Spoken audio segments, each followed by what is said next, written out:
Not ideal. That's how Turkey's President Recep Tayyip Erdogan described relations between Ankara and Washington during an interview with PBS in New York.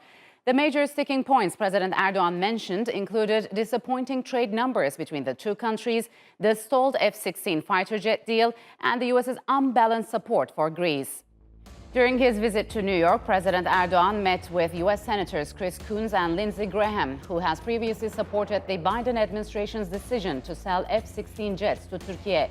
Ankara requested dozens of the fighter aircraft back in October, but the deal stalled after Congress placed restrictions on their sale.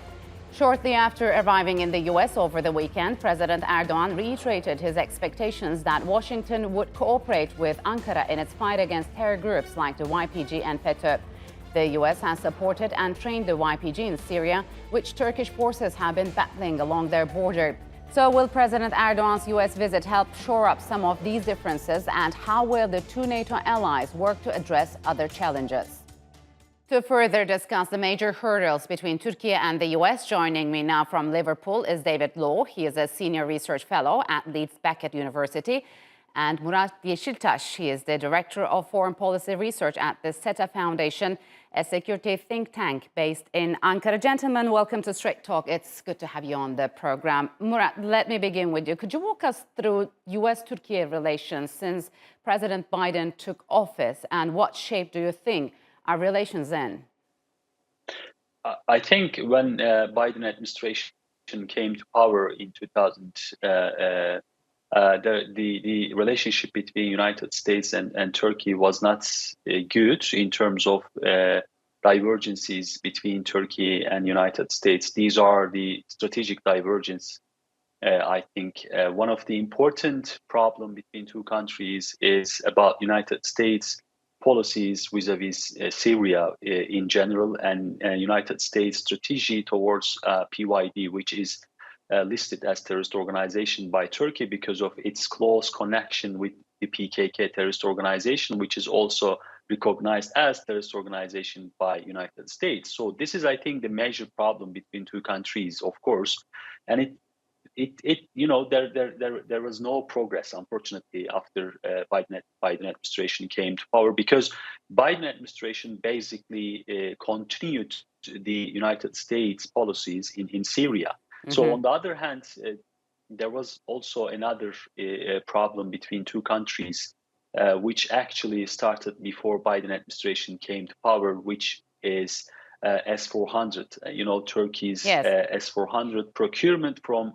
Moscow, of course, was not accepted by United States. It was perceived as a threat for NATO countries or other, other dynamics of the NATO countries. So before moving in further, I just want to play a clip of an interview President Erdogan gave, where he directly spoke on relations between the two countries. Let's have a listen now. I can't say that our relations are ideal. Why? Because our trade volume with the United States is not supposed to be where it is today.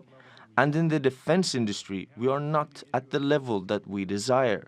For example, we have the outstanding issue of F-16s. We have procured F-16s from the United States, but instead, certain political decisions are being made, resulting in the imposition of sanctions upon Turkey. This is not very becoming of two friendly countries, such as the U.S. and Turkey. What can the two countries do to solve the stalled F-16 deal? Will President Biden be able or be willing to convince the Congress to lift restrictions on their sale? Well, I certainly hope so. And it does appear that the U.S. is dealing with Turkey unilaterally because, in the UK, we're supposed to have a special relationship with the U.S. And those differences do exist. Going back to the fact we're dealing with terrorism. Now, the PKK is seen as a terrorist organization in the States, as it is in the UK and most countries around the world. I think one difference was in the UK, we acknowledged that the YPG, there was a link to the PKK, and some of our citizens that went to fight with the YPG when they came back to the UK have been prosecuted because they knew the link between the PKK, whereas the state seemed to deny this. Then you've got those incidents, as you were mentioning earlier, of the F16. So I can't get President Biden because let's look at the recent actions by Turkey with NATO. They also agreed that Finland and Sweden should join NATO, and that has to be a unanimous decision. I'm looking at how Turkey's operating in dealing with international terrorism on a par with their partners. And I think sometimes that we can forget some history. I mean, I remember the G20 meeting in 2015. And while Paris happened, there was also the bombings of the rail stations in Turkey that caused nearly 100 deaths. Yes. So it's working together. And I think this is what maybe states like the UK could encourage President Biden. Will you talk constructively with President Erdogan? Yeah, we'll see about that. So, Murat, during the same interview President Erdogan gave, he mentioned Washington's disproportionate military support to Greece. What's your take on that? And is the U.S. being kind of biased when it comes to Greece and Turkey? It is. I think, the United States should, of course, take a balanced position between Turkey and Greece when it comes to the bilateral problems between two countries. And when we look at the United States, especially its changing military policies within the context of Greece, it will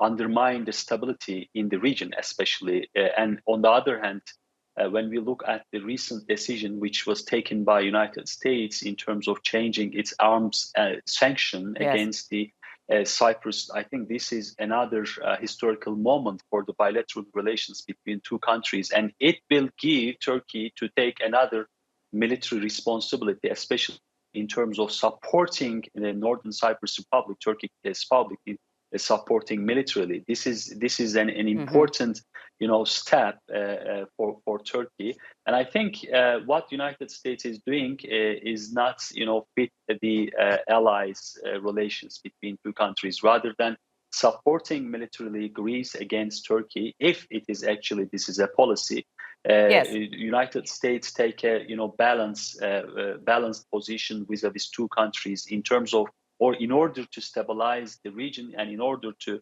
stabilize these two important countries in the region. Yes, you've mentioned the decision by the US to lift arms embargo on the Greek Cypriot sector. But on the other hand, David, according to some Greek reports, the US aims to transform the Alexandropoli port into a naval base. Why do you think, and what's the strategic reasoning behind this move, given its proximity to Turkey, which is about 40 kilometers?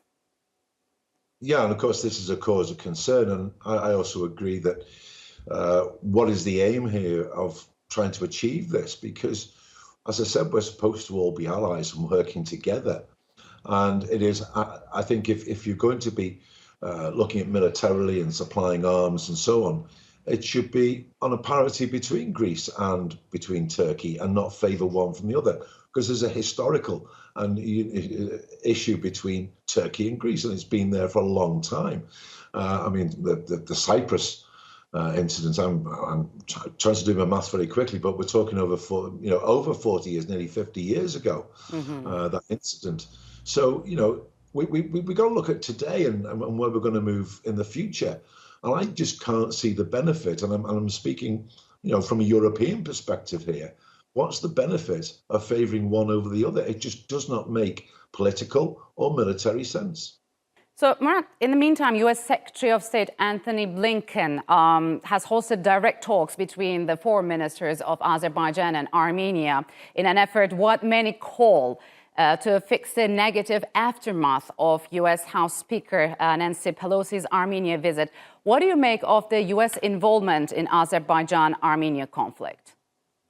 I mean, it is a very interesting time to see Pelosi paid a visit to Armenia and to talk about the conflict between Azerbaijan and Armenia, actually in favor of Azerbaijan. I think this visit time is important because the election is coming in the United States, especially for the Congress election, and they cares about the votes from Armenian lobbies, and this is one of the important dynamics why Nancy Pelosi paid a visit.